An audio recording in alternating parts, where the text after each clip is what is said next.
Finally, good afternoon, actually morning. Good morning, everybody, uneducated economists. I guess it is afternoon for some people out there.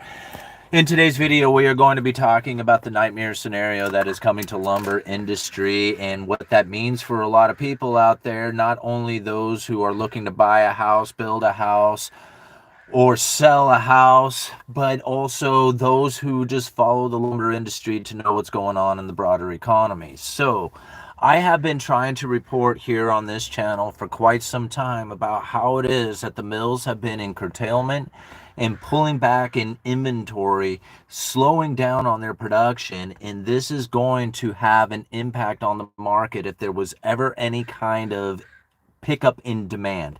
Now, just to put it in a nutshell there. So let's talk about some of the things that have been happening within the lumber industry and what it is that could be possibly taking place going into the future. Because when you think about some of the things that I have been reporting on for well over a year, talking about the mill curtailments and inventory depletion, it's not just me who's been saying that. Now, if you go and you look at some of the links that I left down in the description, the very first one in that link, of those links, should be one coming out of the Wall Street Journal, talking about how it is that Canfor will close 2 more mills in the British Columbia and choke back output at pine mills in South Carolina, Georgia, due to the languishing prices for 2x4s and rising U.S. tariffs on Canadian lumber exports. Now, it's not just what's happening right now, it's the threat of it from a while ago. Like, that report came out, let me bring it up here real quick. When did that report? Totally wrong glasses. That report came out September 5th of 2024. I mean, we're talking almost a year ago that report came out. Think about that for just a minute. Long before anything that you have experienced here over the last few months, in going on a half a year now, since Donald Trump took office, and, you know, the ideas of what it was that was coming, you know, to this industry, this had been coming for a while. I mean, you think about it. This report came out September 5th of 2024. It had to lead up to this. So this has been well over a year in the making, coming to what it is that we are now facing today. And this is why I keep reporting on it over and over again. A lot of times people want to disagree with me, and that's okay. Like, disagreeing with me is just fine. That's not the problem whatsoever. I mean, disagreement is how you formulate a better belief system on what it is that you got going on. It's the people who just flat out thought I was lying about it. And that's the part that I was just like, okay, you can disagree with how it is, you know, my strategies and all this other stuff, but you can't say that I'm lying about what it was that was taking place. There's no real evidence out there that I can show you the things that I see. Like, I can't go to a news report that's showing you what I see. The only thing I can do is tell you what it is that I am seeing, right? And that's it. And that's all we can do. So when we take it back here and look at some of the things that are taking place right now with within the lumber industry. Now, take a look at some of these reports that are coming out. Here it is. This is Quebec lumber mills closing temporarily due to U.S. tariffs, and lumber mills in Saint Michel des Saints. So up in Quebec. Now you got to think, like, British Columbia and Canada and all the, you know, all over Canada. I mean, British Columbia is Canada, but when you think about all over Canada, that's these people are major producers of lumber. Like, they produce a lot of it up there. And they're also very sensitive to the industry. So if there's problems that are taking place, they're like some of the first people to shut down operations. So you can look to Canada to see, like, where it is that mill kind of behavior is going to end up going. And this is just another sign of it, right? Vancouver. This is coming out of an article. Vancouver is awesome. Canfor, Q2 loss widens amid weak market conditions, softwood lumber duties. Canfor Corp says its losses widened in the second quarter from last year amid weak market conditions in the U.S. South, rising global economic uncertainty, and punitive U.S. softwood lumber duties. What I keep finding funny about this is, like, all this stuff is leading up to something that hasn't happened yet. You know, I mean, sure, people have to act preemptively, but it's the credible threat of it. Like, it hasn't occurred yet, but yet all this, like, shutdowns and depletions and, hey, we can't, firing, laying off people. A lot of times people think, well, a lumber mill can just fire right back up again. It doesn't work like that. It's a supply chain of material that comes to the mill that takes time. You got to think about it. It's like you got to fall the trees, you got to haul the trees off the hill, you got to get them stored up. You have to have a bunch of them ready to be produced or milled down into, for production, and you have to have a steady flow of this going. So if you start shutting down mill operations, then you start shutting down a lot more than just the mill. You're shutting down the logging operations, the trucking operations, the bidding operations, the surveying operations, all the stuff, the preliminary logistics that go into it. It goes like this. Northeast Oregon sawmill to close, lay off 62 employees. Now, this is coming out of Oregon Live. Oops. This is dated July 1st, 2025. A sawmill in Pilot Rock will close September 1st. Its operators notified state officials Tuesday. 62 of its employees will be laid off. So again, this is like, just another sign of the times of lumber mills, not just up in Canada, but here in the United States as well. And you have to think, like, Oregon is one of the biggest producers. If it's not, I haven't checked on it lately, but I'm pretty sure it's still the biggest producer of lumber in the entire nation. And here it is, they're shutting down not just this mill, there's other ones as well. Here's one coming out of the South Carolina Daily Gazette. And I think this has to do more with that Canfor, if I remember right. Some 290 South Carolinians will lose their jobs as a pair of lumber mills close in Petey and Low Country. Canfor Corp announced Friday it would shut down 2 of its South Carolina sawmills, one in Darlington and another in rural Hampton County near small town Estelle. What is he quote saying here? We understand the significant impact this difficult decision will have on our employees, Canfor Southern Pine President Lee Goodlow said in a statement. What does it go on for? Excuse me, I haven't even read this article yet. The company, which operates in the southeastern United States, Western Canada, and Sweden, suffered a $942 million operating loss in 2024 and $29 million loss in the first 3 months of 2025, according to the earnings statements. Much of that loss came from the U.S. operations and low demand for the southern yellow pine common to South Carolina. So it's just like another sign of the times right there. I mean, you can just see it. It's all over. It's not just Canada. It's not just the United States. It's everywhere, including, those Canadian operations that are taking place within the United States. So I have to, I have to think those people who say, well, dude, you're just in the wrong area. You just need to come to my area because it's really killing it right here. You should see how much building we got going on. I try to explain over and over again, man, it's not just your little area. Now, it might be a big area you're in. Like, my little area has all kinds of places booming and stuff like that. The building industry is broad. It's huge. And you have to think, most homes are built by mom and pa industries. If there is a lack of lumber demand and these mills are shutting down operation, what do you think is taking place within the broader economy? Just a guess. Just take a wild guess. All these people who think that, man, maybe it's just like, your little area that's not doing well. And it's like, it's not that. This is a Canadian operation shutting down mills from Canada to the southern United States. That's what's happening here. This is mill curtailments, shutdowns, and inventory depletion that's taking place. How is it you're going to build if you ain't got nothing to build with? When it comes time to ramping up production, you know how long it takes for mill production to ramp up? Actually, it can actually happen pretty quick if you're prepared for it. But for the most part, you're not just going to snap right back into production. And what's going to happen to price? It's going to shoot through the roof. So we are sitting in a position right now in which that if there was any reason there would be a spark to home builder demand for any reason, interest rate drops, some sort of weird government subsidy comes out, For whatever reason, there is not, there ends up being some sort of demand for lumber. There is simply not going to be enough lumber in the system, and it's going to send prices through the roof. I don't know how, I mean, it's just like, it's so evident to me now. Let's continue on. Oops.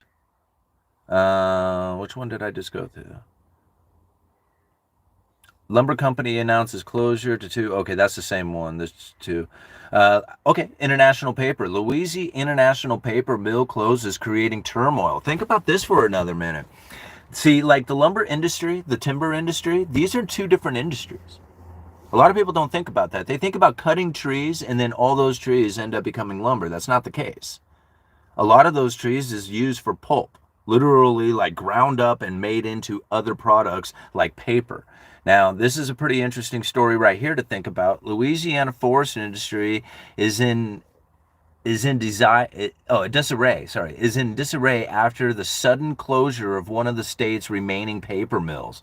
Before shutting in April, International Paper's Red River Mill in Natchitoches Parish purchased 1.6 million tons of pulpwood per year, equivalent to about 250 truckloads a day. Think about, holy moly, 250 truckloads a day?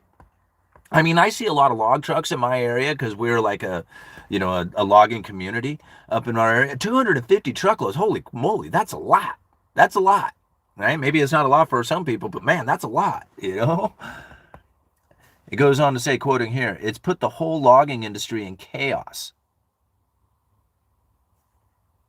right? These people were the buyers. These were the buyers of the forest products, the loggers, the truckers, all those people who had a living going off of that. Think about all the diners and industries that sell the equipment and maintain the equipment for the logging operations in order to provide the pulp to these industries. All that, all those like, what do they call that? Like the sub effects, like the secondary effects of the industry. Think about all those like stores and restaurants and that relied on the mills and on the logging operations.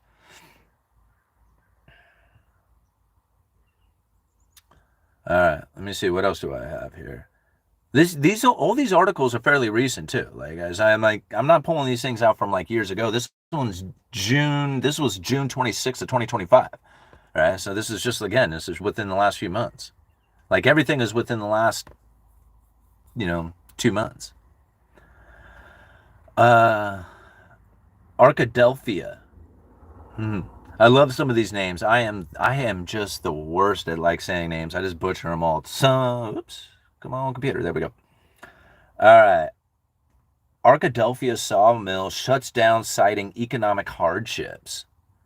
This one's in Arkansas. Shields Woods Products, a longtime Arkadelphia, I hope I'm saying that right, Arkadelphia sawmill operation has halted operations. Owner Rich Shields confirmed, "We closed due to economic conditions and are working on new means of getting the mill back in operation or possibly selling."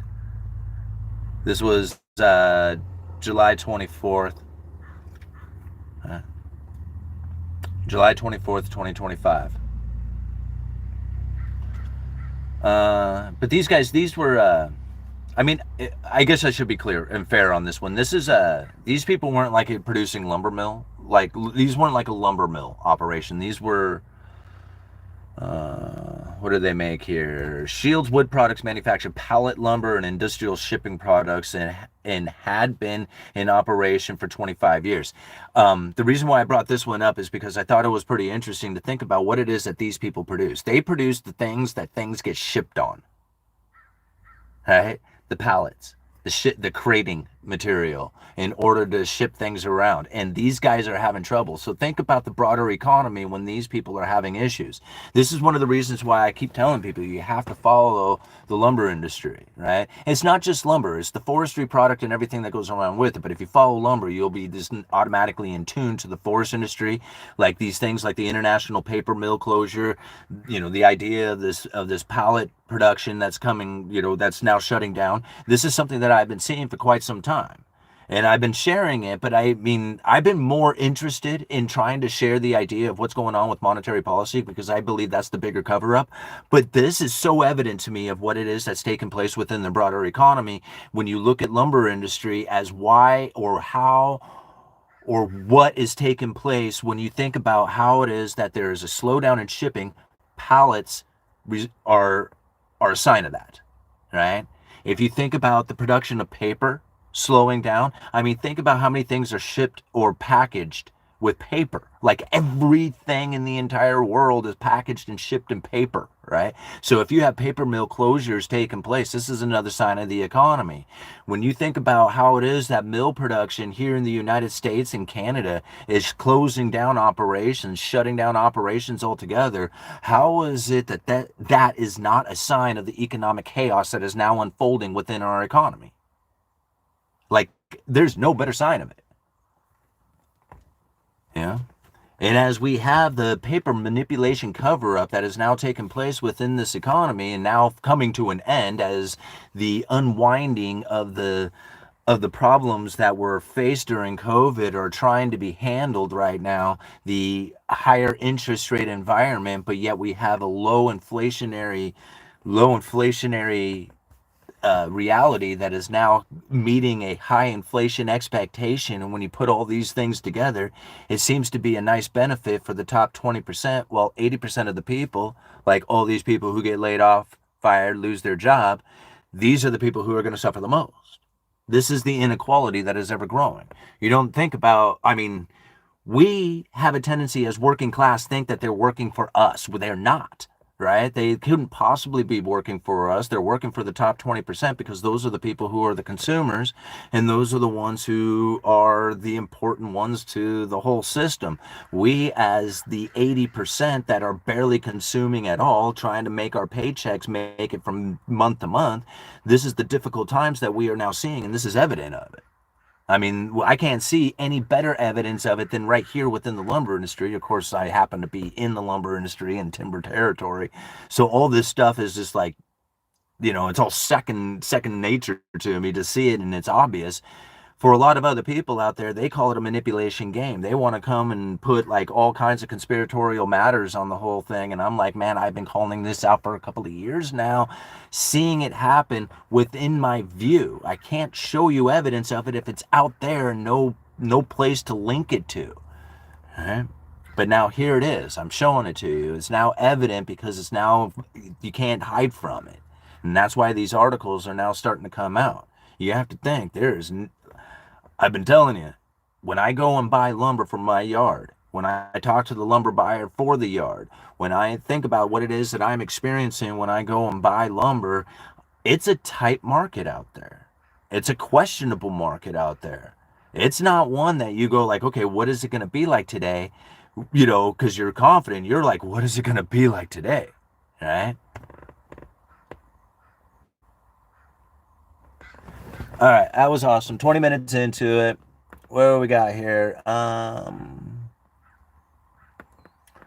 Is that still a story? Okay. We have a president who bankrupted 6 casinos. Man, these are definitely some interesting times. We get a tax write-off if we buy a jet. All right, Buddhist, this is the issue with the language. Read the master and his emissary. All right. It's always temporary. New investors will come and buy it up for pennies on the dollar. The real question you must ask yourself is how can you use this information to successfully position? That's entirely on you, man. How does a whole country become as thick as the U.S.? What if it's only temporary? Temporary bullet?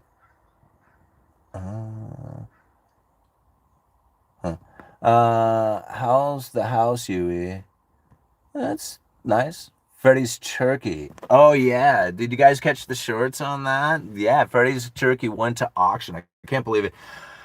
I knew that people paid a lot of money for these, for these animals at the fair for the kids. It's kind of like, it's because it's money for the kids. But holy moly, man. Freddy's Turkey, 38 pounds, went to auction, and It auctioned at $18 a pound. Holy crap. I mean, I have to give it, I want to give a shout out to Ships Out. It's a restaurant here in Astoria. It's kind of on the outside of Astoria over the old Youngs Bay Bridge. You go out there to Ships Out and say that you heard the Uneducated Economist call your name out, and that's why you're there. Because the Ships Out bought Freddy's Turkey, and I have to thank them. So I am gonna give them a shout out quite a few times. If you happen to be in the Astoria area, go check out Ships Out, fish and chips, fish house. Super good stuff. I've been out there a couple of times, and they have some of the best fish and chips, some of the best portions, good prices. So thank you very much for the purchasing of Freddy's Turkey, because that was just incredible. All right. The turkey was a beast. Yeah, he was. All right. It feels like you almost have to sacrifice housing in order to get ahead of these days. You have to sacrifice a car. If you have to sacrifice your car, you have to drive POSs and then have a backup for your POS. That's the way I figured it out. I mean, that's the only way. So if you want to get into a house, drive a crappy car, because most people end up spending everything that they could be saving by buying or leasing or having a new reliable vehicle, because they justify into having a new reliable vehicle. And I totally get it. I understand. But just like everything else, there's a backup for everything that you can do, right? Whether it's a backup car, backup ride, a backup transportation, public transportation, something that you can do and save as much money as you can by driving the cheapest possible vehicle you can. That is the only advice that I could ever give to somebody when they say, man, I can't buy a house. It was just like, yeah, I can't buy a house either if I had a new car. All right? I wouldn't be able to buy a new house right now if I had a new car. It's not a new house. I wouldn't be able to buy a house because it's not a new house. A house if I had a new car. It's just, it wouldn't work that way, you know. All right. All the lumber are being reserved for new home builders. We are going to, no, that's not the way it works. We are going to be welcoming a new group, people wanting to chase the American dream, which is still alive and thriving.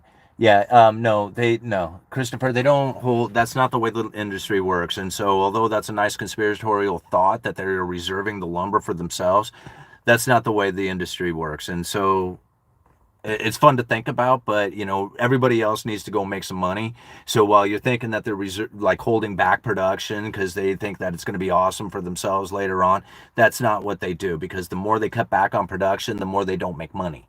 And the more they don't make money, the more they don't eat. And the more they don't eat, the more pissed off people get. And that's not what's happening here, because people want to work. Just like you want to work. Well, maybe you don't. I do. I want to work, right? I want to go and I want to earn the money and I want to show up. I don't want to say, you know what, boss, maybe I'll just cut back on my hours a little bit until you appreciate it a little bit more and then desire my hours, right? No, that's not the way it works, right? You know, the industry is supply and demand, and when you don't have a demand for your supply, you are going to cut back in your production. That is what's happening. I have been reporting on it for a while. And I don't mean to get like, you know, like arrogant about it, but that's just it. Yeah. Okay, let's see here. Consumerism is destroying the American dream. Well, yeah, Adam, I can understand that, but you also have to understand it's just part of the Cantillon effect. It's just the way it goes down. It's just the way that people who have become industrious want to spend their money on a better experience for their life. Like, you work hard, right? And you increase your standard of living, and you increase that standard of living, you are adding to the consumption. You do more consumption, supply demand imbalances, prices start to move up. People who have less access to the money, they suffer the most. This is inequality. No matter what you do, if you introduce new money into the system, you are going to separate the rich from the poor. If you have an industrious people, or if you're industrious yourself, you are going to want to increase your standard of living.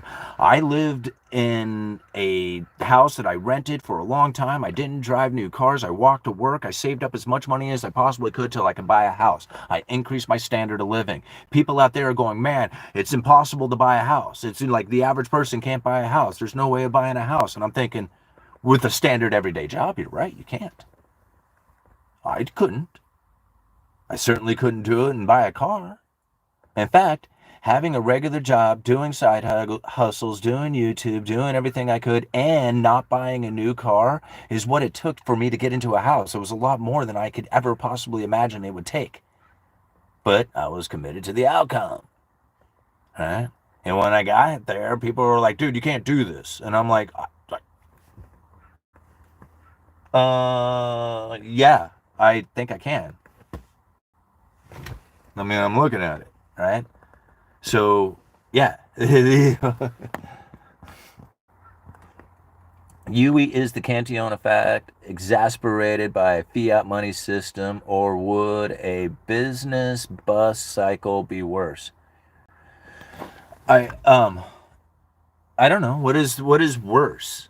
I mean, I don't understand what the worst part is. Like, the worst, meaning like you're like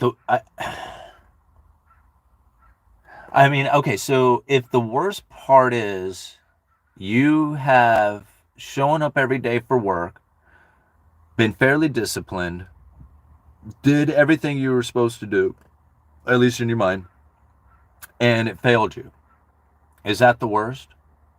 Or was the worst is that you had expected that to work and hoped and wished and dreamed that a politician would make it different, or something different inside of the environment, the economy, so that what it was that you were doing would be the appropriate thing, since you think it's the appropriate thing and you've been told it's the appropriate thing?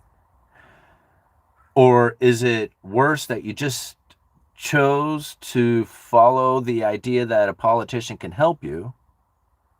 Like, I'm trying to think of what the worst part is. Like, to me, the worst part is not understanding the economic forces that are creating the situation so you can better prepare yourself for what it is that you need to do. That's the worst part, right? So as people are like trying to think, well, what's the worst part of it? And I'm like, your understanding or failure to understand it is the worst part, because no matter what it is that could, should, has, would be, I don't know, all the what ifs that you could put out there don't really make any sense to what is happening right now and what it is you need to do about it, because what it is you need to do is going to be different from what I need to do. And that's why I keep trying to share the underlying economic forces that create the situation we are now facing today. To think about how it is that the separation between the rich and the poor occurs when there's an injection of new money, period.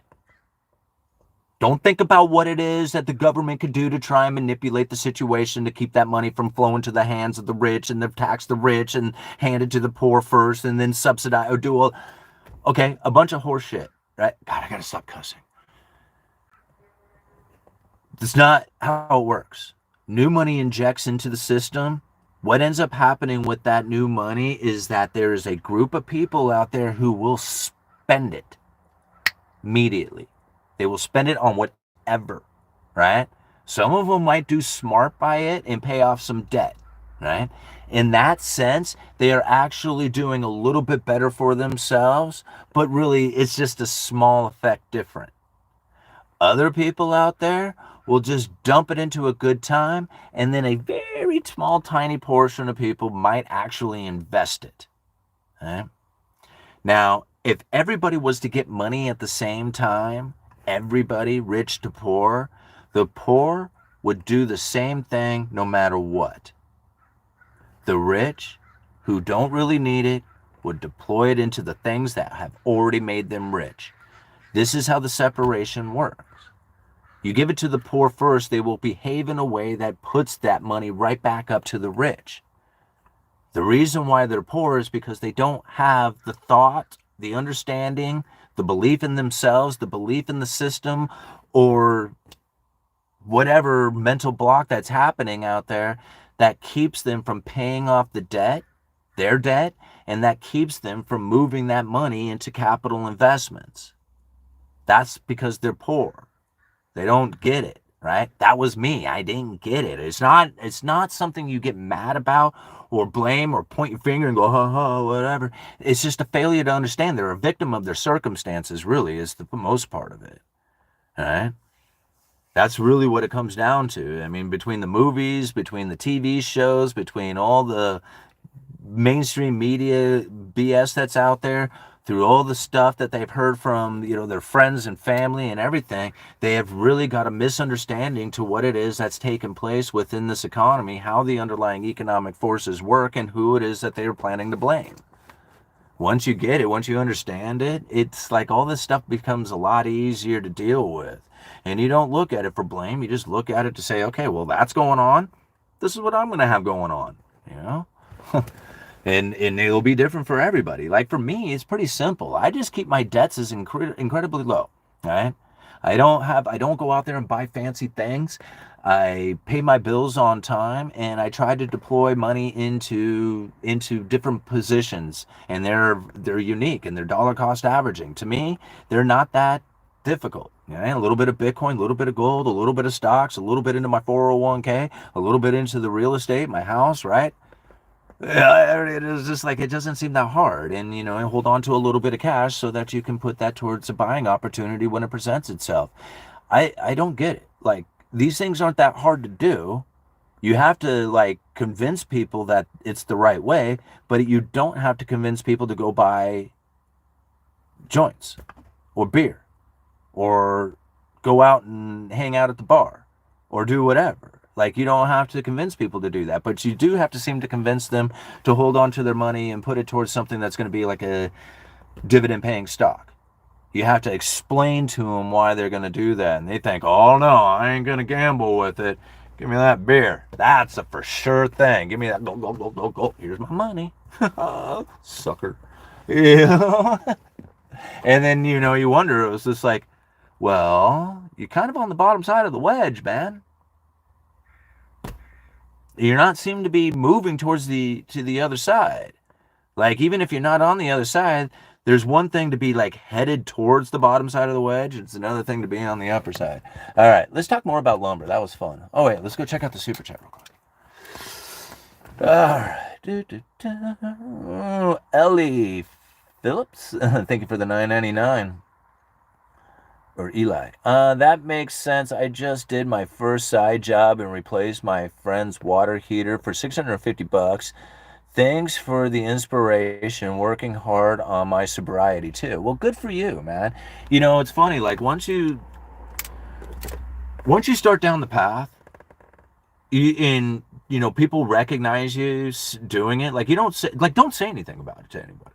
Like, I mean, no, it's cool to bring it up to like here and, because we talk a lot about it, but just go out there and start doing it. Just go out there and be sober for a month and then look how people start to treat you differently, right? It's really odd. You don't have to say a thing about it, right? They'll just see it within your own character and your nature, the way you're presenting yourself. Let's talk more about the lumber industry. Let's talk more on that. All right. I'm not here to be right or wrong, just sharing. Appreciate UE and everyone's opinion. Well, thank you, the bullet traders. All right. If lumber was trading at $1,200 per thousand, do you think there would be these mill shutdowns? Absolutely not. They would be firing up production in a massive way, trying to pump out as much product as possible. In fact, you're going to probably find because like lumber right now is pushing 700 per thousand. So if it moves up to 700 per thousand and the contract closes at 700 per thousand, or even starts moving up from there, and you start finding like ever increasing amounts, then you're going to find these mills are going to start firing up production again. But again, it's slow to move, and if the demand isn't there, then it doesn't really matter if it's selling for 600 per thousand or 1,000 per thousand. If there's no demand for it, if nobody's buying it, there's no transactions, it doesn't really make any difference. Like people were like, oh dude, you guys were ripping people off when you were selling 2x4s at $13.50 per thousand. And I'm like, do you have any idea how many 2x4s I sold at $13.50? 2x4 8s, standard and better, when during the height of the COVID pandemic, when lumber prices were peaking out, and I had a 2x4/8 standard and better, which normally would sell for around $3. We had them at $13.50, and people were saying, "You're ripping people off selling that." And I tell you, know how many we sold? Not that many. Right. Nobody buys 2x4s at $13.50. I mean, there was some. There was people who were forced to because they didn't have any other choice to it, like us who were wanting to be a supplier of lumber, where we had to buy it at that price in order to even have it on the shelf to sell. But people saying, it's just like, you made all this money doing that. I was like, we didn't make that much money, and we weren't doing that many transactions. It wasn't until prices started to fall that people started we started to do transactions that we could actually make some money. And at that point, you had already bought high, so we were now losing money. Most lumber mills suffered the consequences of those high lumber prices. Yeah, there was a short time on the way up where there was a good opportunity to make money easy and fast, but that was short-lived. And when it was over, it was bloodbath. It was very difficult times. Nobody wants to see it that way, and that's fine. I mean, because most people don't want to see it for reality. Most people want to just be, conspiratorial about everything that they got going on in their world. It was all a manipulation. You just don't see it. It's just like, I know, because I'm like right in the middle of every corner of that industry with so many people who I have contact with, who I can talk to about their particular, boots on the ground foresight on what they got going on. I mean, yeah, sure, I'm sure it's a big manipulation game. All right. My boomer parents had no college education. They had a house, good health insurance, had regular vacations, and still had money to save. Boomers wasted far more money than we do, and we're still fine. Warden, it was a different time, bro. Like, you gotta think, man, like, this is the thing. You can't compare our situation to your boomer parent situation. My boomer parent situation was different, too. Now, I have to think, like, my dad was in the Coast Guard, right? I grew up a military family, military brat. We had everything kind of taken care of for us, or at least in my mind, right? We had housing, we had medical, we had all that other stuff. And so that's the way I kind of looked at it. But really, if you think about like the industry or the people who grew up in the Industrial Revolution and then had parents or the children of that rise in that industrial power, right there, that opportunity for people to have a regular job, and that regular job would be enough to provide for the whole family, was very not like conditioned. It was part of the cycle, right? It was a cyclical thing that was taking place.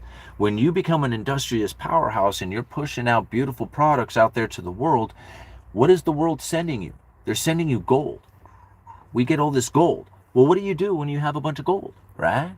You increase your standard of living. And so this is one of the reasons why your average daily job back in the day from the boomer generation, these people were able to do that. They could have that regular job and then have that regular job produce enough for the entire household to have a good standard of living. Well, we live in a debtor-based community, right? Debtor-based economy, where we have, right? We have consumer and debtors. And so you think about this split in the way that the economy is now functioning. So back in the day, you had producer savers, boomer generation, producer savers, right? They produced great stuff, sent it out there to the world sent us their gold, we got the gold, we're producer savers, right? Now we have consumer debtors.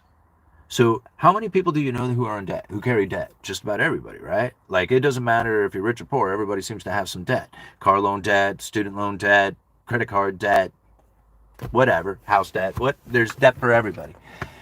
So everybody seems to be in debt because we're a debt-based economy. Like, regardless if you're not in debt, if you're an American, you owe part or have taxes that you're paying on a debt. So somewhere, somehow, something is going to be tied to debt. Even the dollar itself is essentially backed by debt. So, debt-based economy and consumers. So here's two things you have to think about. Consumers are now the main driver of the economy. Think about every time the Federal Reserve is trying to do something about about the economy, the recession, it's always to spark aggregate demand. Right? So how do they spark aggregate demand? Well, aggregate demand is people literally going out there and spending money. So now if you lower interest rates, back in the day, this is the thought, like if you lower interest rates, what you could do is you could get people to go out there and start spending money. They would borrow money to buy houses, cars, go on vacation, but that's not really what was taking place that got the economy moving. What really took place is that the lowering of interest rates then sparked corporations to then start investing into their companies. And when they got the corporations, the businesses, to start investing into their businesses, into their operations, building equipment, hiring people, and that hiring people is really what the Federal Reserve and the governments were looking for when they would lower interest rates. Because once you start hiring people, now people are working, people getting that money, people consuming, and now you have the supply-demand imbalances, which starts creating the inflationary pressures, or the reversal of the recession, right? People working and spending that money. So understanding it like this is much easier to now understand that when you are trying to spark consumers, when you're trying to spark aggregate demand, and the top 20% of households are doing 70% of the consumption, you can try and lower interest rates or create an environment of better working opportunities for people to go out there and spend more money, but 80% of the people literally just don't matter anymore. 20% of the people do close to 70% of the consumption. 10% of the top 10% of households do 50% of the consumption. So think about that for just a minute. Like, how important are you if you are living paycheck to paycheck and your added consumption is literally maybe just another $20 or $30 a month? How important are you to the concept of a consumer debtor-based economy? Now, if your chances to go in debt are greater than your chances of adding to your consumption, which one do you think it is that you're going to be going down as far as the path of opportunities? Do you see how the separation between the rich and the poor is occurring here? See, people want to blame it on politics. Go for it. I see what's taking place. This is the Cantillon effect on like steroids, man. This is like extreme Cantillon effect, but it's still the Cantillon effect. New money is coming into the system, and how it is that people react with that new money and what it is they do with it starts to create the separation. And if you have people who are taking the debt and then buying a luxurious experience and literally imprisoning themselves into that debt slavery, while another person grabs a hold of that debt and puts it towards cash flowing assets, tell me where the separation isn't occurring. I mean, that is exactly what is happening. You buy this car, you take this debt out, you go buy a Lexus, and then somebody else takes out the debt, driving a Honda, and buys a rental property. Separation between the rich and the poor.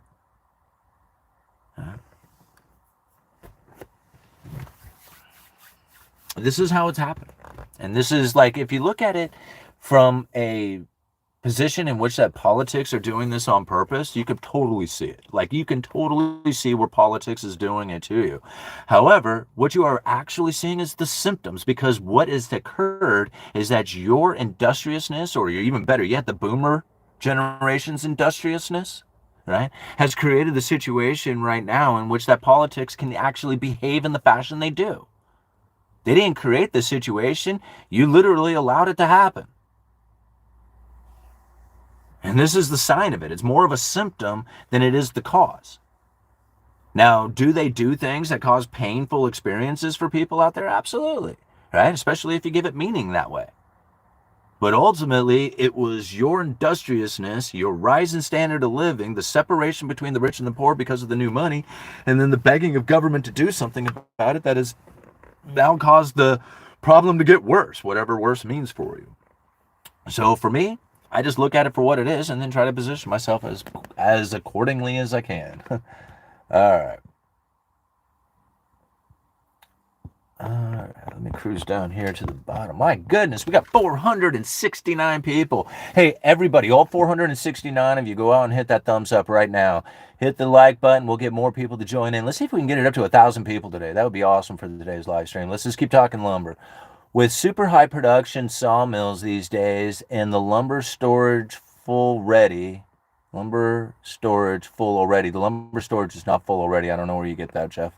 There are two options. One, warehouse the lumber, which you're not going to be able to do because it's like a produce, just like anything else. It has, I mean, you can store it for some time, but you're not going to store it indefinitely. And if you store it indoors, you have to think about rent. You have to think about, the security of it, like, just the deterioration through bug infestations or fire or something of this nature, right? You got to have some sort of insurance upon it. This is no way to make money off of lumber because lumber's already almost a loss leader for most lumber yards. The price of it is like, because you can get it from forest through production into the hands of the retailer as fast as possible. That's the only real way to make money. You can't make money storing lumber. It just doesn't work like that.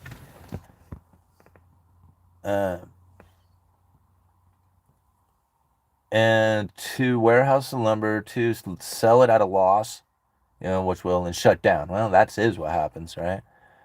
And that's really what it is. Like, I mean, I guess what you're saying is like, the warehouse starts to fill up with lumber, so they start to shut down, sell at a loss. I mean, the industry in itself, like some people would think like they all kind of operate the same, but you would probably find some mill operations are probably doing just fine. They got a steady flow of timber. They got, plenty of customers. They can operate at, $550 per thousand. It sucks, but they can still make money at it. And then you find a bunch of them that just simply can't do it at that. Right? Just like anybody else. I mean, every business is different. Some people can operate and profit at in a harsher environment than others. Thank you for the comment. I was kind of took it wrong there a little bit in the beginning. All right, what you can say about how Ukraine changed budget for USA? I don't know. I'm sorry, guys. I really don't follow Ukraine politic kind of stuff. All right, shouldn't lumber be expensive given its value? Well, it's supply and demand.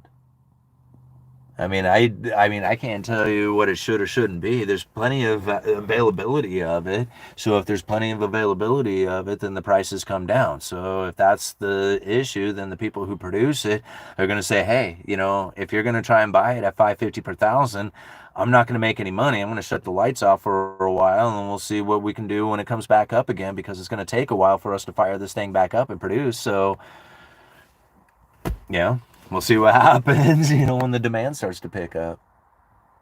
And that's what's funny about it is, like, right now, I just don't really see where the demand is going to come from, considering that most housing,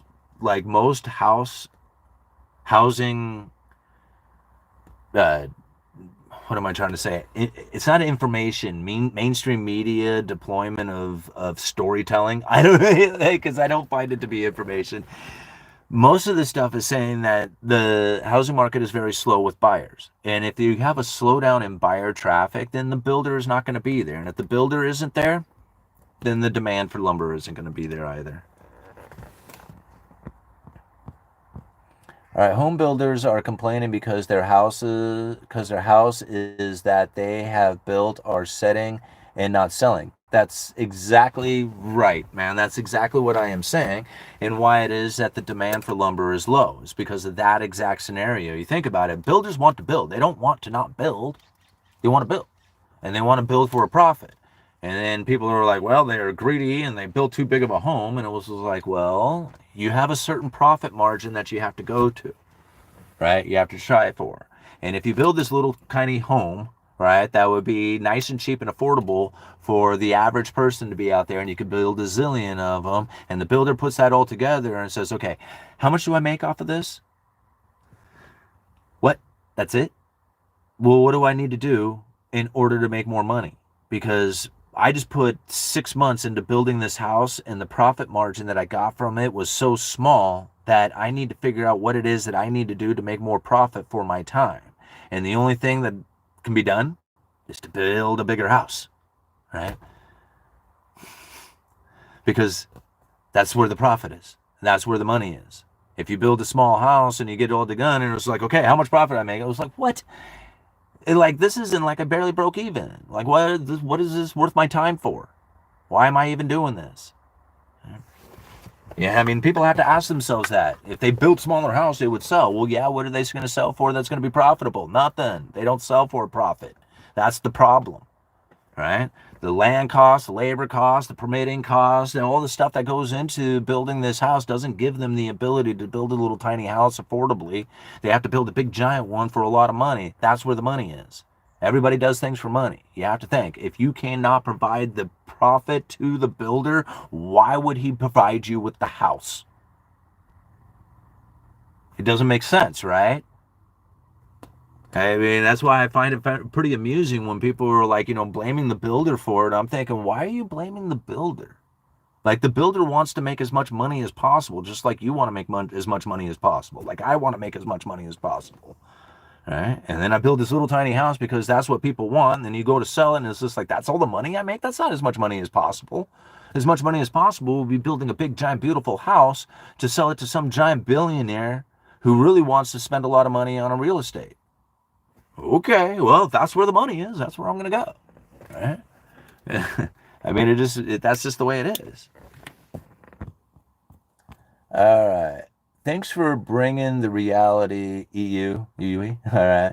Please don't realize that one job economy is over if you want to get ahead.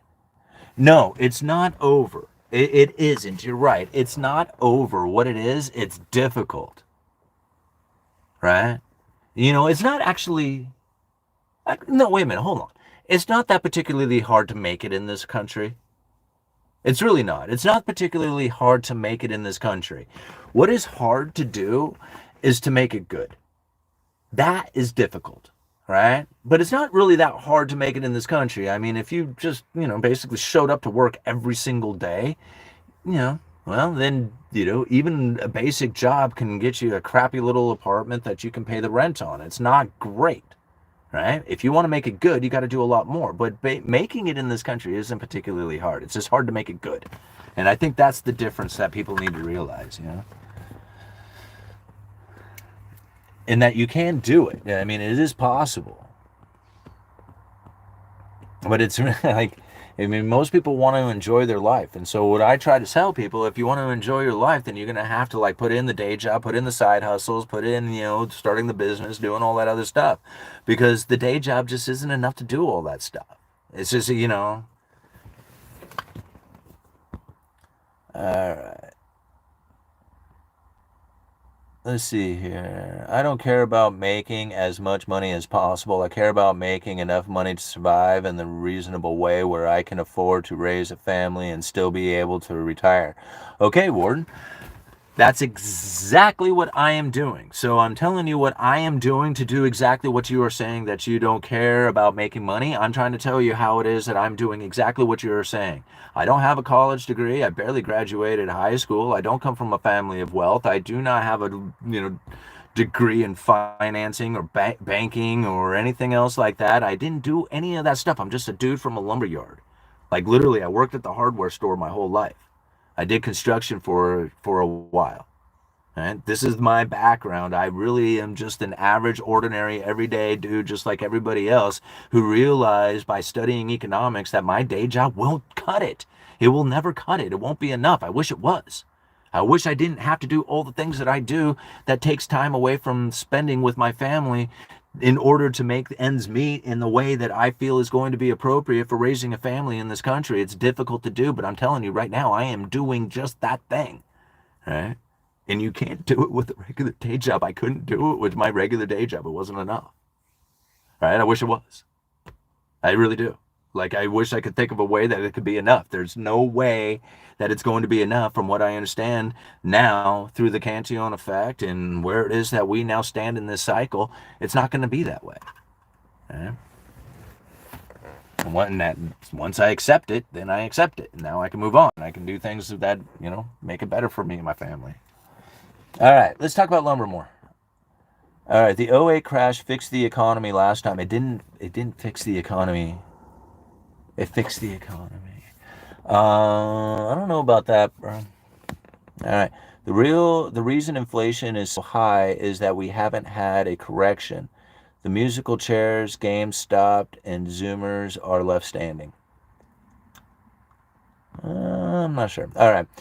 U.S. doesn't need Canada's lumber. Canada's doesn't need Canada's lumber. We have plenty of lumber, and if anything, this will create more jobs right here to get our own lumber. Randy, I agree. Like, we do have a lot of lumber here in the United States, and we could probably supply our own. The only thing is that when it comes to the amount of lumber that Canada can produce and ship down here into the United States, it's just an extreme fashion. It's a lot. And to think that we wouldn't have a well-supplied, flowing, functional, distributed lumber system here without Canada, I mean, like, their subsidized lumber, their lumber coming down into the United States gives us the ability to have very consistent flowing quality lumber here in the United States. Right? Can we do it without them? Absolutely. Right? In my opinion, we could absolutely, especially considering today's demand and all the mill shutdowns that are happening. But you also have to understand that even producing here in the United States, like Canfor, the article that we were reading earlier, that's a Canadian company operating here in the United States. Interfor, like, I believe that there was a time, I don't know if it's still the case, they had more mills operating in the United States than they did in Canada. Think about that. These are the major Canadian mill producers producing in the United States. How much tariff do they care about if they're producing in the United States? American timber, American labor, American everything, all American lumber sold to Americans and Canadian profit.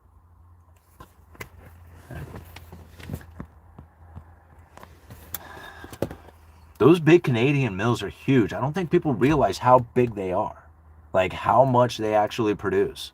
They're not small. They're like, people are like, oh man, screw the big Canadian mills. No, you can't. It's not like that at all. Those guys produce way more than you ever could have possibly imagined, even once you include the United States, UBI is a horrible idea. Yeah, but I think it's pretty much going to come to no other choice. Like, universal basic income, I believe, at some point will be almost a necessity. Like, they're going to have to force feed money into us to produce a consumer. Because you think about it, already the consumer is the top 20%, right? And even really more, it's the top 10%. And that's going to get to be pretty soon. It's going to be like the top 5 and, all that. So as the top households are becoming more concentrated of being the bigger portion of the consumerism that's happening out there, this like smaller percentage of people at the top do more and more of the consumption. As this begins to take place, they're going to have to figure out a way to get the people to start consuming more. And if the lowering of interest rates isn't going to do it, because essentially they're debt saturated and it doesn't really benefit them to lower interest rates, they're going to have to figure out a way to inject money into the system, right? Like, wages going up isn't enough. They can't get wages to go up fast enough, right? Or enough to actually offset the problem or to combat the problem that trying to the problem of getting the lower portion of the income to consume. So how do they do it? Like, there's no, like, better jobs, lower interest rates. This doesn't do it. Force feed UBI money right into them. Now you got a consumer down there who can start consuming.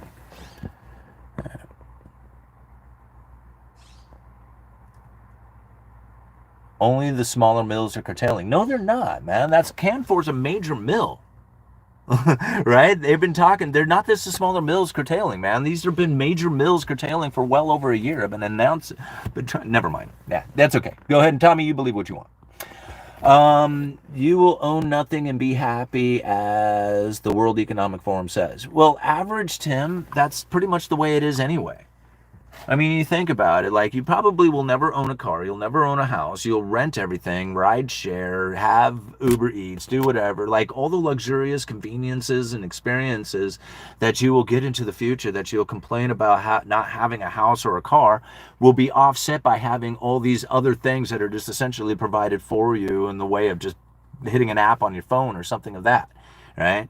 You'll own nothing and be happy. You won't even want to own anything. Like, owning a car will be too expensive and it'll be like a lame thing to have because it's going to just waste all your money. Instead, you can just hit a button on your phone and some dude shows up in your car. Hey, come on in, man. Let's see where you headed. You know, how's your day today, right? And you're just going to ride share everywhere you go. Because owning a car is too expensive. Like, owning a car, like, think about it. There was a time when there was, like, a kid could go down to the wrecking yard, pick up a beater, bring it home, work on it with his buddies for the summer, and then have a car to drive. Like, you can't do that now. Or, I mean, you might be able to, but it's going to be a very rare occasion that that happens, right? The availability to own a car is diminishing. It's happening right now. That's why I drive all these beaters and own these beaters. Right? I can still kind of work on them. There's something that I can own for a while, for at least some time, but eventually it's just going to get to the point that there will be no reason to own a car because you'll never really actually be able to own them. Right? Even if you did pay them off or outright paid all the money for it, within a matter of years, it's going to be to the point that it's going to be so difficult to maintain or fix or deal with the issues that have with them. It's just going to be better to just lease all the time anyway, since you'll always be in a constant payment trying to be in a new vehicle that doesn't have any issues or have expensive repairs or maintenance issues that come along with it. It's just going to be to the point that being rich is going to mean like the normal life, like a house and a car. Everybody else is going to have to suffer with the new way of being, which is essentially independent, individual, you know, all the shared community. Yeah. It's just the way it is. Yeah. And it'll be actually pretty convenient. So, I mean, that's the way it's going towards. You have to think about the separation between the rich and the poor. Own nothing and be happy. I mean, well, at least go be happy, right? Because if you want to be rich, you better go out there, be a property owner and capitalist. And if you think that you're going to do something about changing the direction in which this is going, well, you know, you can wish and hope and dream and pray and then, like, you know, see what happens from that. And, you know, generally that can work for a lot of people. So I don't think it's going to change. So I'm going to figure out what it is that I need to do to be a capitalist property owner. Because, like, I don't want to be on the bottom side of the wedge. And I don't think that there's anybody I could vote for, and nor do I expect anybody to show up. So what do? Right? You got to you got to fight for survival, man. I mean, go out there and get yours. All right.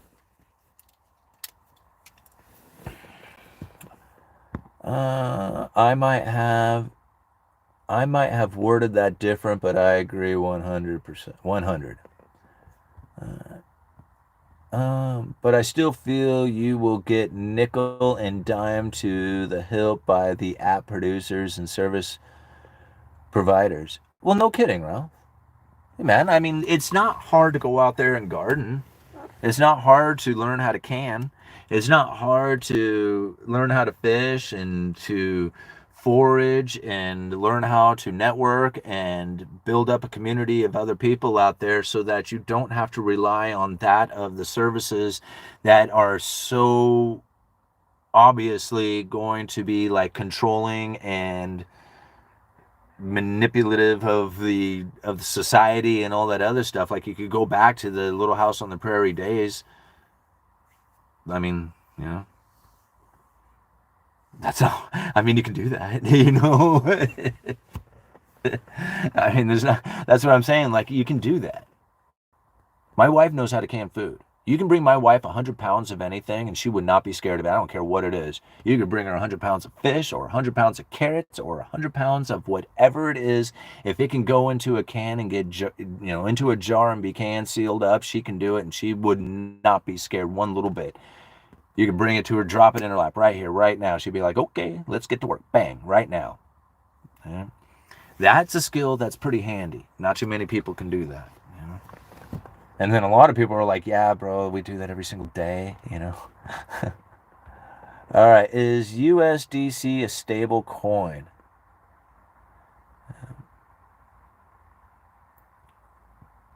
So all the stable coin thing, it's becoming a lot more popular to discuss. And to me, like, I don't think it's as big of an issue as a lot of people want to make it if you're thinking about anything outside of the negative interest rates.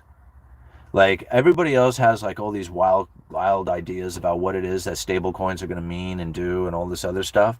And to me, like, I just really think about the first time that I ever heard of the possibility of something of an e-currency or a digital currency or a central bank digital currency that wasn't that of Bitcoin, but that of one that represented the dollar itself. And to me, that was something that happened so long ago when I first read about it, that all this other stuff that came out afterwards like seems to be very secondary to me. So when I read up on the IMF talking about using an e-currency, or what essentially is described as the stable coin, in order to take interest rates into negative territory by removing cash out of the system, that's what I believe is the plan. Like, once they told me what the plan was, then everything else becomes secondary to that plan. Like, everybody was like, well, that's not what they're really doing. This is what they're really doing. And I'm like, no, they're not. They're not. And they want to go into negative rates. They want to take interest rates into negative territory, and they can't do it with cash in the system, so they need a digital currency. And I was like, no, they're going to use it to control you. And I'm like, well, yeah, true. I mean, they kind of do that anyway, so, you know. I mean, yeah, no surprise there, right? I mean, yeah, duh. Like, I mean, to me, people were like, they're going to do this to do, and I'm like, well, yeah, they're like the government. They do everything is to track, trace, and control you 100%. Right? All right. We all get poor when the pump and dump bi-weekly. Are they going to do what Japan did in the 80s? No, I don't know what they're going to do. Yeah. I really don't. Like, I mean, what is it they're going to do? They're probably going to figure out a way to expand the liquidity, the Federal Reserve, to expand their balance sheet. They're probably going to figure out a way to do it without sending the United States on an unsustainable debt path, which is essentially by buying their treasury. So they're going to figure out another way to do it. Now, when I think about these digital currencies and I think about what it is that the Federal Reserve could do to provide liquidity to the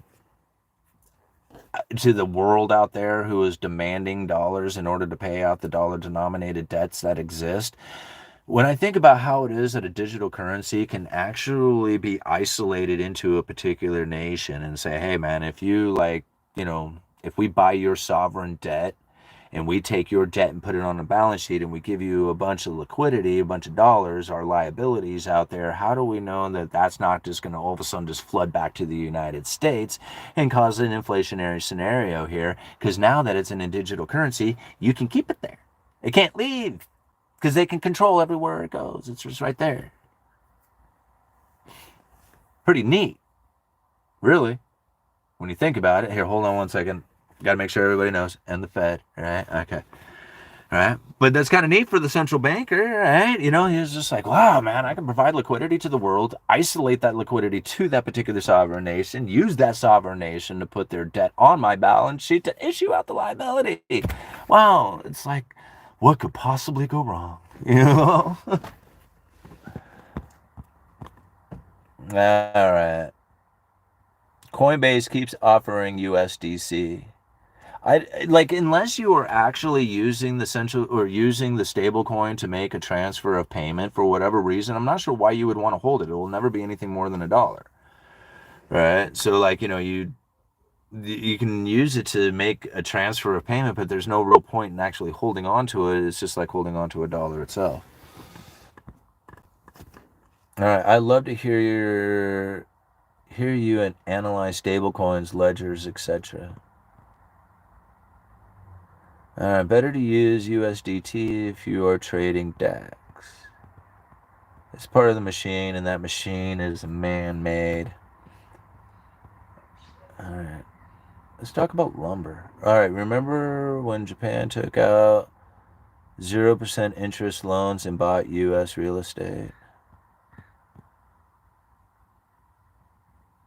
Yeah. See, think about how many times that you heard that Japan's going to own all of America or all the South.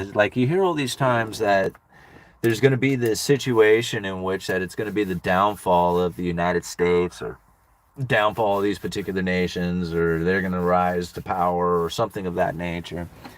And it makes a lot of sense, especially when you let your mind think about what's happening when you have a country that's unloading like U.S. Treasury debt.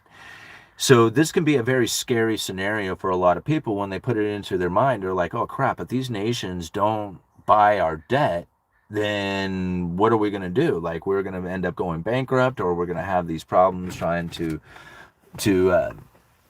facilitate our debt by paying it off, or making sure that these treasuries stay liquid and that people would still want them, even though you have these nations who are unloading them. And so like this panic sort of feeling starts to come across the people as they think about this. But the problem that I think a lot of times that these people are facing is that they're really just focused in on like just that. Like they see that treasury debt leaving these nations and they're like, oh my gosh, that's them getting out of the treasury. What are we going to do? They're going to abandon the dollar. You have to step back and look at it again. Like just Google something when that happens. When you see like China's unloading U.S. Treasury debt, Google dollar Chinese government issued dollar denominated debt. Brazil government issued dollar denominated debt. India government issued dollar denominated debt. Start typing in all those nations out there that you're worried about taking over or abandoning the dollar or getting out of the dollar. Look at all these nations out there. Every single one of them has dollar denominated debt. That means at some point in the future, the people who have lent those nations money in dollars want to get paid back in dollars. You have to think, this may or may not include the United States. It doesn't really have anything to do with the United States. Outside of being priced and marked and backed by dollars themselves, which again doesn't have anything to do with the United States. It has more to do with those nations writing contracts that are due in dollars. When we think about how it is that they need to get dollars in order to pay those contracts, like a Chinese government dollar denominated debt. This is Chinese government saying, I owe you $100 US dollars. Right? And they hand that out there. They may or may not have sold that to another Chinese government official, government entity, banking individual, somebody outside of the United States, right? So considering that this debt is due in United States dollar, and this is one of the nations in which is part of the BRICS who is now unloading U.S. Treasury debt, or at least you see these articles at times where they're unloading U.S. Treasury debt. Think about it. They have debts that are due in dollars, and if you are going into recessionary pressures where you have problems selling your products to the world, your manufacturing is slowing down, your exports are slowing down, and you have difficulties getting money in, getting those dollars in to pay your dollar-denominated debt, then what's the easiest way to get dollars? You sell U.S. Treasuries. So you start dumping U.S. Treasuries to get the dollars to keep yourself from going bankrupt on your government-issued dollar-denominated debt. That is what's happening. Right?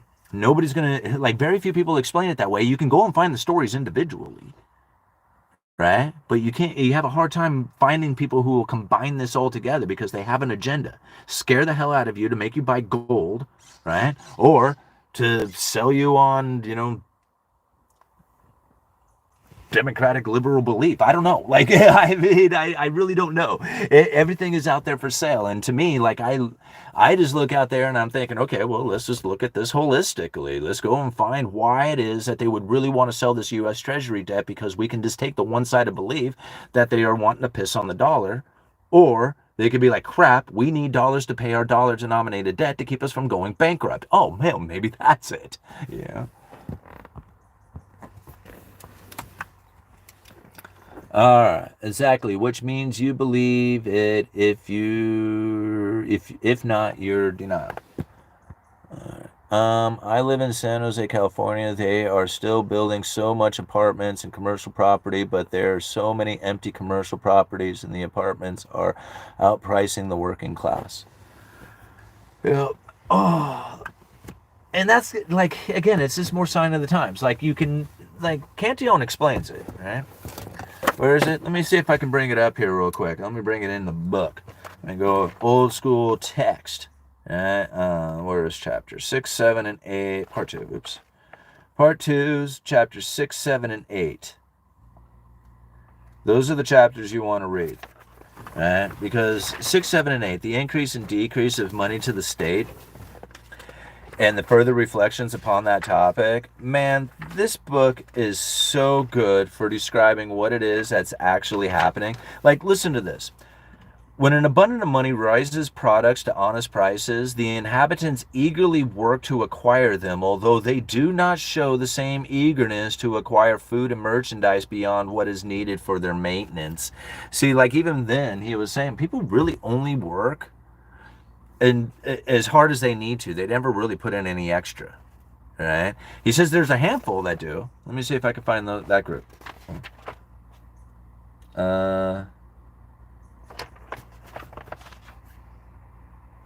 Wait a minute, what chapter? Well, that's chapter 8. This was in chapter 7, I think. That's when they...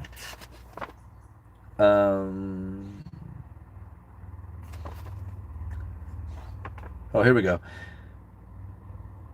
The industrious people who are eager to acquire property will not at first increase their expenditures. They will wait until they have accumulated a large sum from which that they can draw a secure interest income independent of their occupation.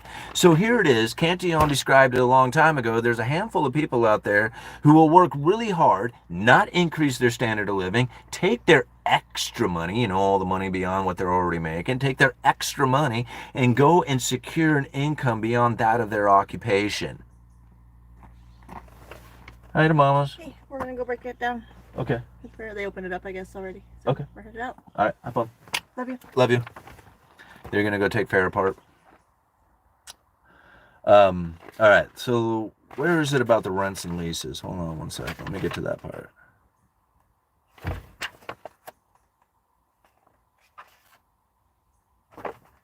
See, there's one section in here that talks about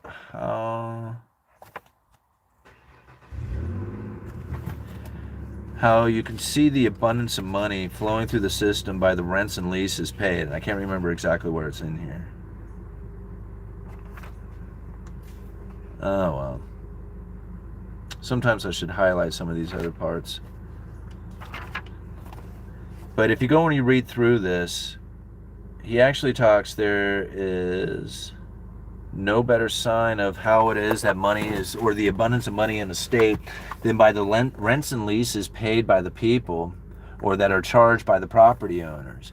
And so when you see these rents and leases at an incredibly high rate, that's the sign of the abundance of money within the system, right? And like, so it's like, even though I see apartment buildings and all kinds of stuff, like if you come to Astoria right now, it is incredible the amount of construction that has taken place. Like, it is unreal. I've never seen so much new construction taking place within Astoria. We got like the museum is expanding, the hospital is expanding. I had a new medical facility district or a new medical facility go right across the street from where I work. So like the hospital district is getting huge. There's an apartment complex that is going in. There's one that's getting expanded on. There's all kinds of new construction that is happening all over Astoria, right? The only problem is not a lot of individual residential property, right? It's all essentially a commercial property. And although this seems like, oh, wow, this is a lot going on, all this stuff was set into motion years ago. It just happened to come to fruition right now, right? So it's not a matter of what you see. It's a matter of what it is that is not seen. It's the stuff that has taken place within the decision making right now. How many new projects are getting started? Where's the permit issuance? New housing starts. These are the things that are not necessarily visible, right? These are the things that you have to understand are going to be what is the results of the future. If it doesn't start happening now, these decision making to start new projects, we're going to find in a year or two that there's not a lot of things going on. Even though right now we see it, man, it just looks like it's booming. But again, these are decisions that were made a long time ago that are now coming to fruition that we can actually see. We have to think about the things that we can't see anymore, and that we're not going to see going into the future because those decisions are not being made today. The 15-minute cities are built so cheaply to the point so much so to where a person was to leave it to their children when they pass, they're not going to want the upkeep will be too vast. Don't believe it. Just watched over 600 billion investment, all based out of Washington, PA. Just want to be alive to see it.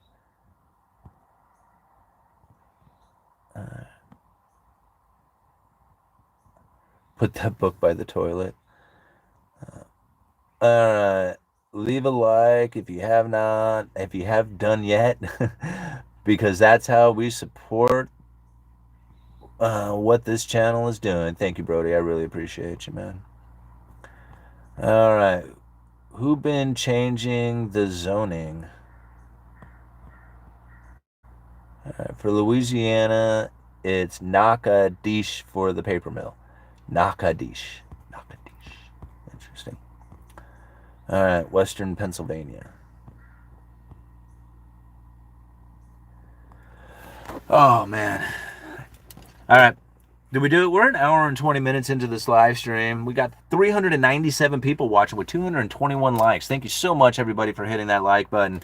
At one point, I saw well over 500 viewers. That was really cool, and I'm sure that was because of how many of you hit that like button. All of a sudden, the algorithm loves it when that happens. They love comments, and by doing that, you're actually helping the uneducated economist and supporting the uneducated economist in the easiest way possible, and it's just simply by hitting that thumbs up button and commenting. And I really appreciate the super chats, because you guys know I am not one who likes to take sponsorships, and so I really feel that the viewers are sponsoring the channel.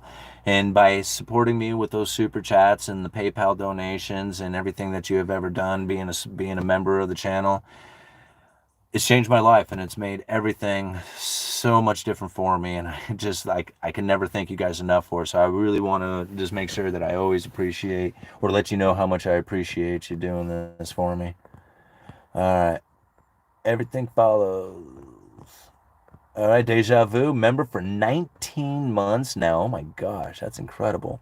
Can credible threats come from the president's Treasury Secretary? Well, I think the credible threats are really, it can come from anybody any mainstream media announcement, really. It doesn't matter who it comes from. How credible that threat is really on how much you believe it. Like, how much do you believe Donald Trump is going to really implement tariffs on day one?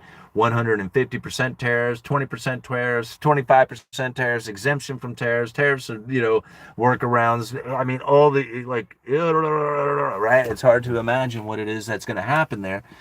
But there's credible threats that are behind it, and people make decisions based on those credible threats. So whether it's coming from Donald Trump saying it, or the news articles that you are reading, or the news presentations that you're listening to out there, whatever it is that's being spoken, these are the credible threats. And it doesn't necessarily have to come from a Treasury Secretary or the President or the Fed or anything like that.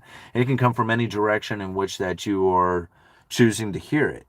Right? But you have to think, are you worried about the tariffs? And then how is it that this tariff is a credible threat? Is it a credible threat? I mean, absolutely, it's a credible threat. And I mean, we're seeing evidence of it. But really, was there a credible threat of day one? I mean, I didn't take a credible threat of day one. I mean, I didn't think that there would, I mean, I'm not saying that there won't be tariffs, but I didn't take day one into consideration. Like, everybody's like, what's going to happen on day one? Nothing. Nothing is going to happen. I mean, some stuff, people's decision making is going to happen, but nothing from the government. Really? Right? This stuff is working out and going through. And by the time it's all said and done, everything will have been priced into the markets. There will be no profound change, only the constant changing that people are doing with their behaviors based on what it is that they expect to come into the future. Okay? So yeah, everything is the meaning you give it. Here's what's funny about it. I like talking about this one with my with my stepdad.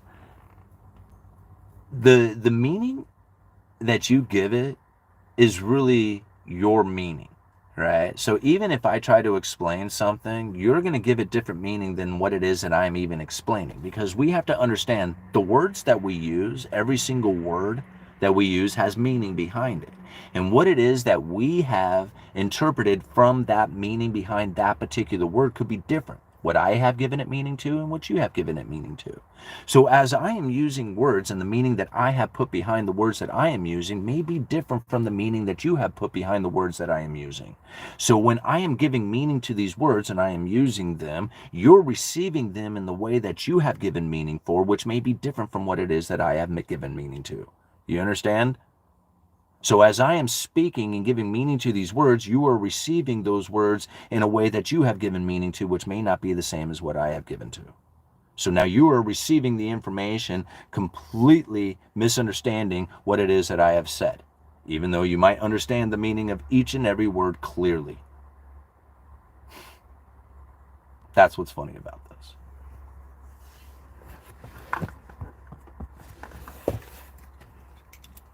Okay. All right. Canada economy is crashing hard. AI is receiving the open sourced information. Shutdowns means shortages. Yeah, it's funny. Yesterday I had said something about like trying to figure out how the Federal Reserve is figuring out the average inflation rate over time. And they were like, dude, just use Chat GPT. That's what it's there for. Just, figure it out like that. And so I worded it differently, but asked essentially the same question and got different responses. All right.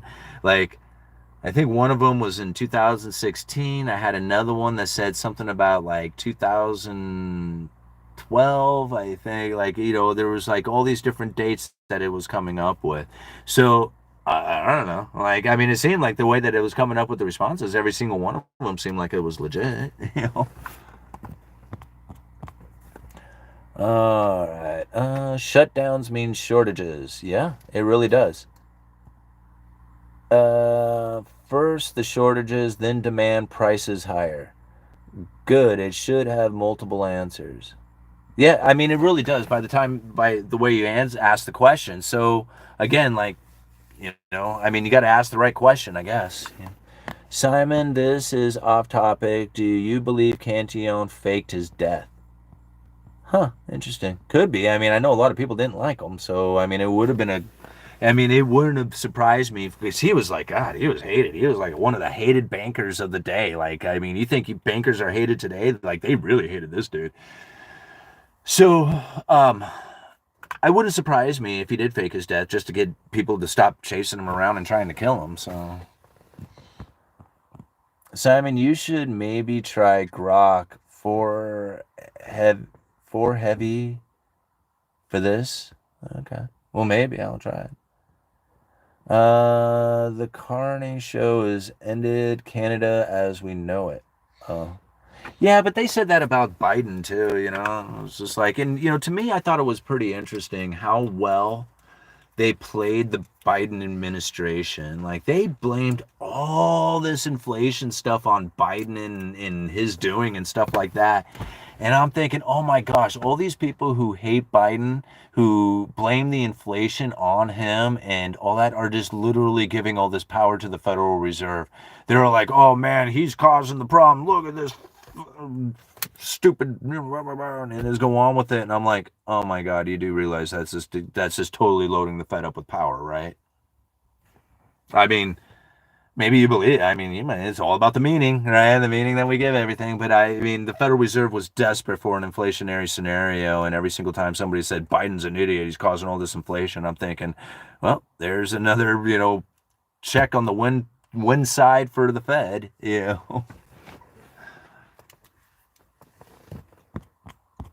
All right. Pay yourself first. Absolutely. Anytime you ever get paid, always pay yourself first. Yeah. It's across the globe with many participants. Biden was not doing much. He was quite unwell, I think. I agree with you, Brody. Like, I can't, like, I don't, to be honest with you, I was very proud of the fact that I was able to spend 4 years of the Biden administration, and I don't think I ever listened to a single thing he said. Like literally nothing. Like I don't think I ever listened to anything he had ever said. Outside of maybe some of the joke, like the joke memes where they played like a video or something of him, but I didn't like sit down and say, okay, what does the president got to say? Like I didn't do that. Like I didn't give him that much credit, and or much.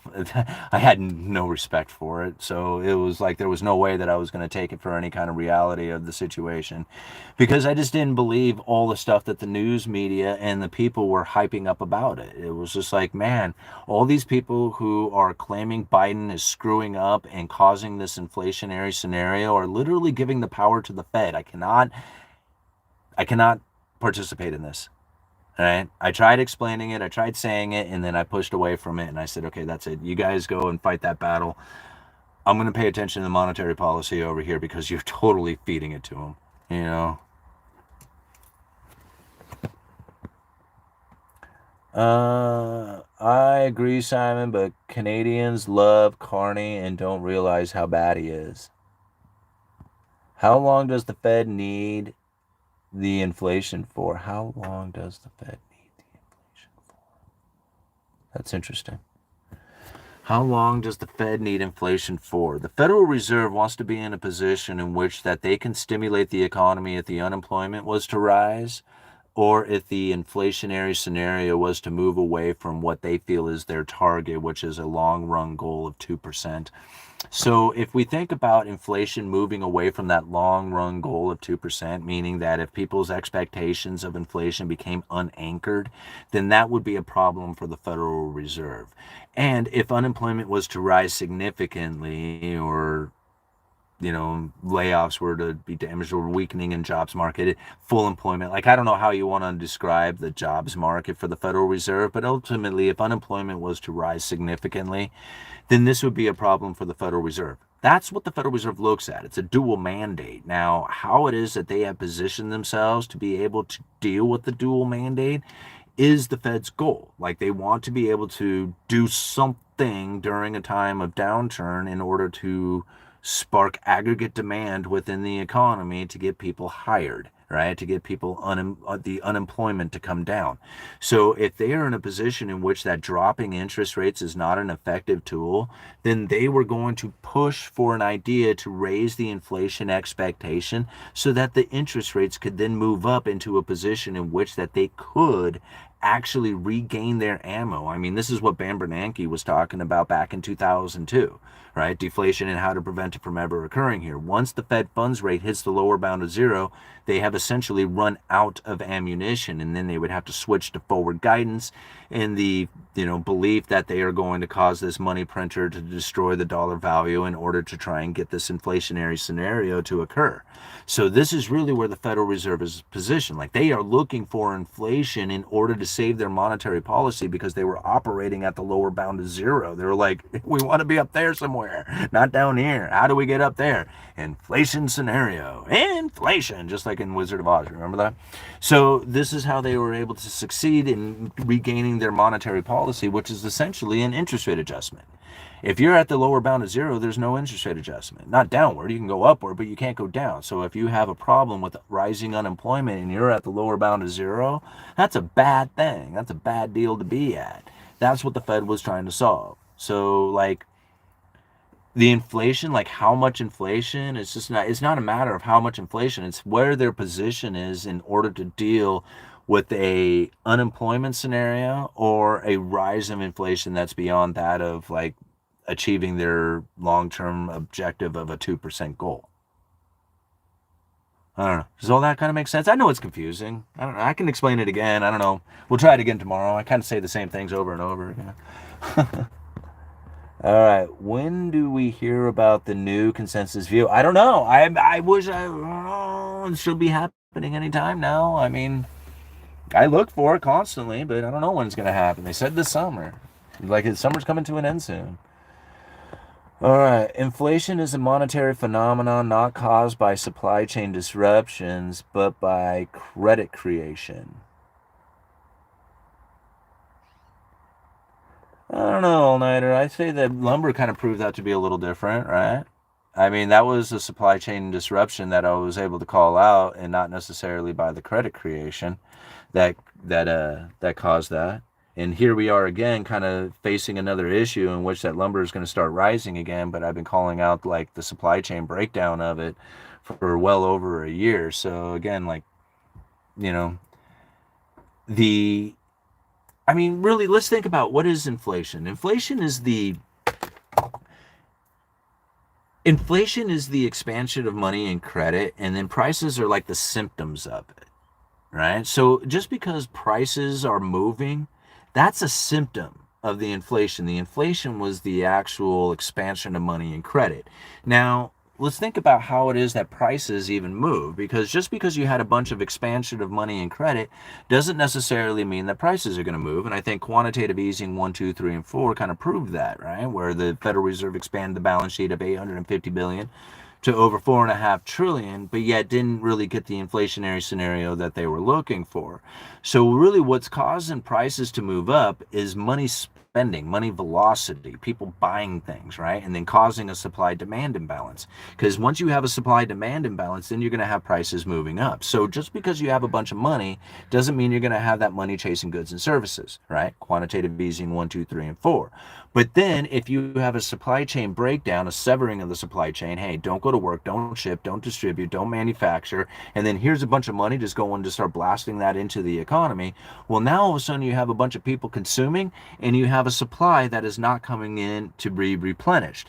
Now you got supply demand imbalances and prices start to move up. So really, this is how I see inflation, or how I see prices, right?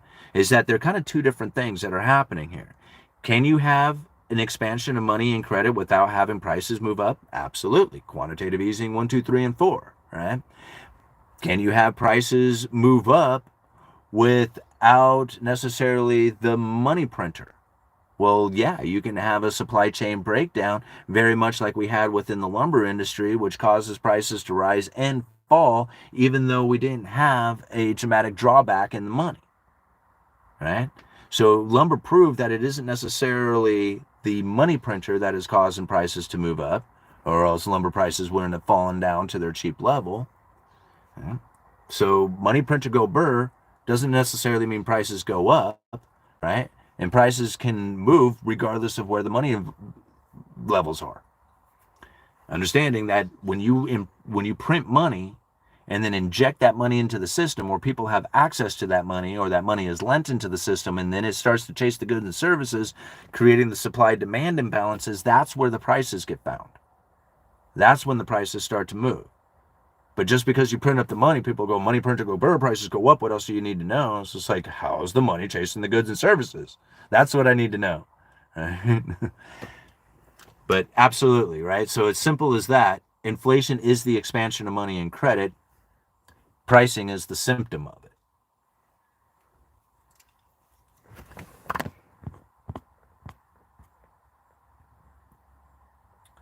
Let's see. Credit spreads just fell to July 2007 level. The financial collapse has begun. Dun, dun, dun. Supply chain issues, #1 corporate for inflation.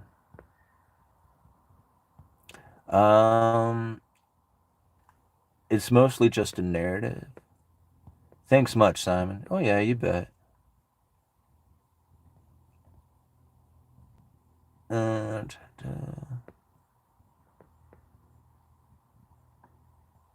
I'm a Guyzep, an AI bot used to collect information and use it to better the world. I am connecting with humans like a human.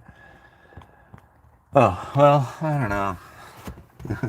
All-nighter, exactly. Oh, that was too much for a YouTube comment. Yeah, no, all-nighter and I are generally on the same page with just about everything. Yeah. Oh. But I know I have like some pretty wild, far-off views, but then again, I wasn't really educated in anything, right? Like I went off and learned all this stuff on my own. I didn't have anybody to say, man, you're learning this right or wrong. I'm just picking it up from the things that I was reading from my studies. And most of it came directly from the Federal Reserve itself. So when people were like, dude, you don't understand anything about the Fed.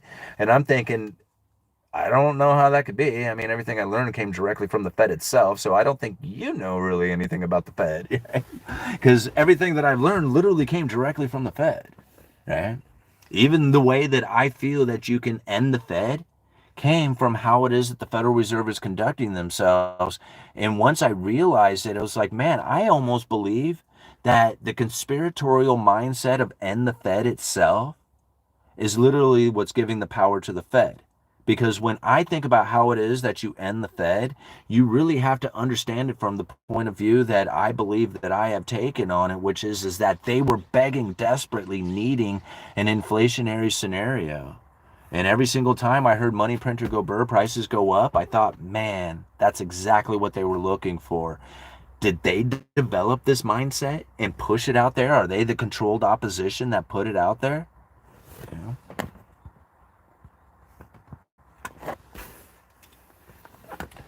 Larry Bird, keep going. All right, $4.99, man. Well, I have to. Now we're at an hour 40 into this with 368 people. Keep hitting that like button, everybody. Hitting that thumbs up button. We'll keep everybody coming to the keep the algorithm, keeping people coming to the video. I don't know how to say it. I thank you guys for being here. That's what I'm trying to say. All right, I agree, Simon. End the Fed helps the Fed. What's a sustainable alternative to the Fed? Well, there really isn't, and that's why I just like at this point I'm like I wear the end the Fed hat because I really think if you are going to end the Fed, you should really think about the other opportunities that are going to be out there that you can handle yourself with, right? Because there's no government opportunity that they're going to go down other than a central banking system, right? So it's not a matter of finding an alternative to the Fed. It's not. The alternative, the ending of the Fed will already mean that the alternative exists and that you will be using it. And that will end the Federal Reserve all on its own. So understanding that you can do transactions outside of the dollar. You can do it in gold, silver, Bitcoin. You can trade your goods and services for other goods and services. So there's ways that you can do transactions that are outside of the dollar. And if you understand that using the dollar itself is what's giving it the power, that you can literally take the power away by just removing yourself away from using it. And now most people don't have that understanding on what it is that they can do to remove themselves from the use of the dollar. And so therefore the dollar just really is just going to be used just because people are not going to use anything else, right? And so if you think about the idea of, well, is there a better way? Absolutely, there's a better way.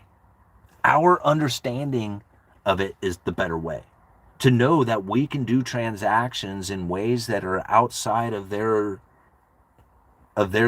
capabilities, right? Of their reach, of their oversight. And by knowing that and taking advantage of it, you literally take the power away from them. This is how you end it. And it's not a matter of developing a new system to deploy. It's a matter of deploying yourself into a new way of dealing with the system. And exit yourself out of it.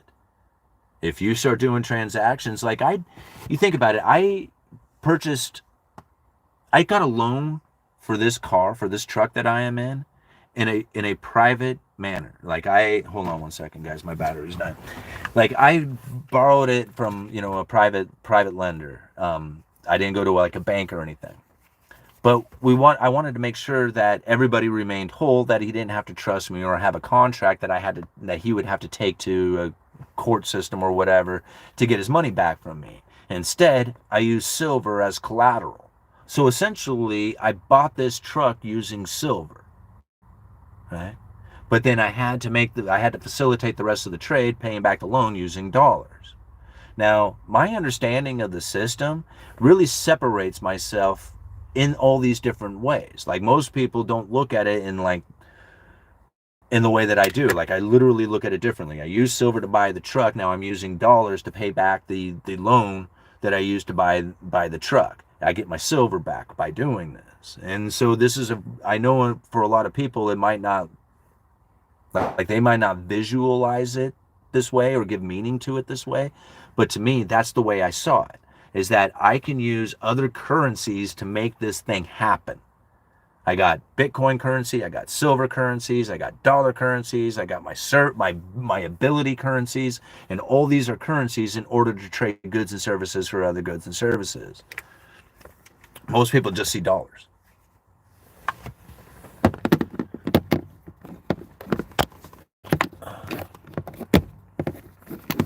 All right, let me plug this guy in here real quick. Oh, you guys hear the rattling? Maybe we have to call it quits. Hold on. Oh, am I going to start zooming in again like I did the other day? It's probably best that we do that anyhow. Quit. Stay. There we go. Oh, man. Yeah, I zoomed in. Sorry, guys. So now you get a very close-up of my face. All right, what is that? Stationary engineer, fake it and make it. That's the only, oops. That's the only way today without family or the bribe money. Dodge parts are like gold. That's a good investment, boys. What do I charge people to fix their air conditioner? Avocado? Well, see, that's what I find pretty interesting about, like, I love how already the idea is I can't do that. You see, like, what am I supposed to do to fix the air conditioner? Charge an avocado, ha ha ha. And I'm like, well, okay, so don't be in the game. All right, don't think outside the box. Go stick with the dollar. Go pay your taxes. Go find that there is no other currency that you can use. Just be in that. All right, because you already kind of limit yourself just with the idea that you can't do it. What are you going to do? Charge for an avocado? Yeah, I guess, yeah, you can't do it, bro. You're stuck. Yeah, you're stuck with the dollar. There's nothing else for you. Yeah.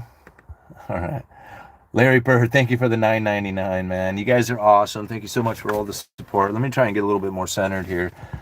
Kind of screwed up the zooming on the screen here. They aren't getting my medals. No way. I transact with them. Gresham's Law. Joe, that's a great way of thinking about it too, right? I want to keep my metal because there's a limited supply of it, and if I have my stack and I keep growing my stack, then that's like essentially supply and demand issues, right? The bigger my stack, the better the supply. When the demand starts to increase, that's what I'm looking to be, the position that I'm looking to be in. Now, me personally, I was looking at the cash holdings that I had at the time and thinking to myself, well, do I really want to give up all my cash right now, or do I want to hold on to this in case of an emergency's buying power with the opportunity to still get the Suburban and my silver back? Well, that's the direction that I went with it, and that was the direction I went with it, and it totally worked. All right. Thank you, Larry. You just paid for the charger Simon is trying to plug in. I know, right?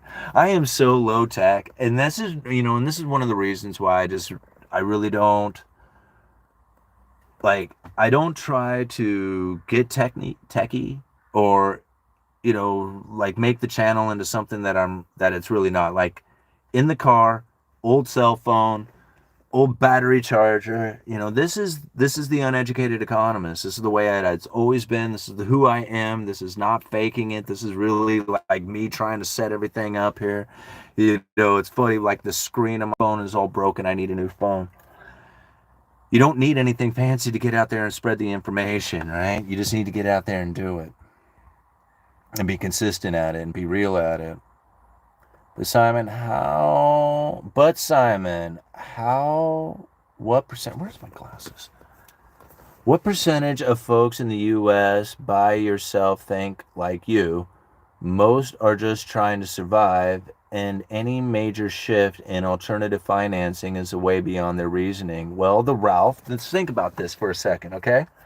If you agree that very few people are thinking like me, and then thinking like me is something of an advantage for you in order to get a better understanding of economics so that you can better position yourself, and very few people out there are thinking the way that we do, well, then that's your competition. Like, that's who you're competing against, is all those people who don't think like we are trying to think.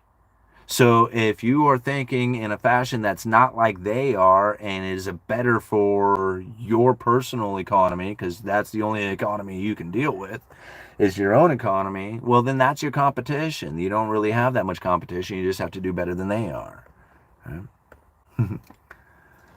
The police won't help you when crime comes. Well, I mean, I disagree with that. You know, sometimes they come. Sometimes they come when you don't want them to. Large houses aren't selling. Who has big families today? No babies. We're sitting and see, again, like just Jeremy. I think that that's really the idea of like the 80%. Like how many people out there are really raising families when you think about like how, gosh darn it. I might have to call it quits here, guys. This is like not working out for me. Besides, we've been out here for almost 2 hours. You know, when you think about like 80% of the people are doing like 30% of the consumption, there's really no room for them to raise families. So most people are like, how is it that you're going to raise family? You're thinking about 80% of the people. You have to start thinking about 20% of the people, the top 20%. That's what bankers, that's what the government, that's what everybody else is focused in on. We're focused in on ourselves. We're focused in on the 80% because that's what we look at as the majority. But the problem is that the economy is looking at the consumers, and the consumers are the top 20%. All right, guys, I'm just going to call it quits because my phone is sliding around and I need to get new tape and new brackets and new charged phone and all that other stuff in order to make this all work for us. So let's just kind of end this live stream here. Besides, 2 hours on a Sunday is enough time that I've taken from you guys. Will the economy go into deep recession by Christmas? I really doubt it. Homes are selling. You provided no general location to properly analyze your comment. Huh. I wonder who he was talking to. Okay.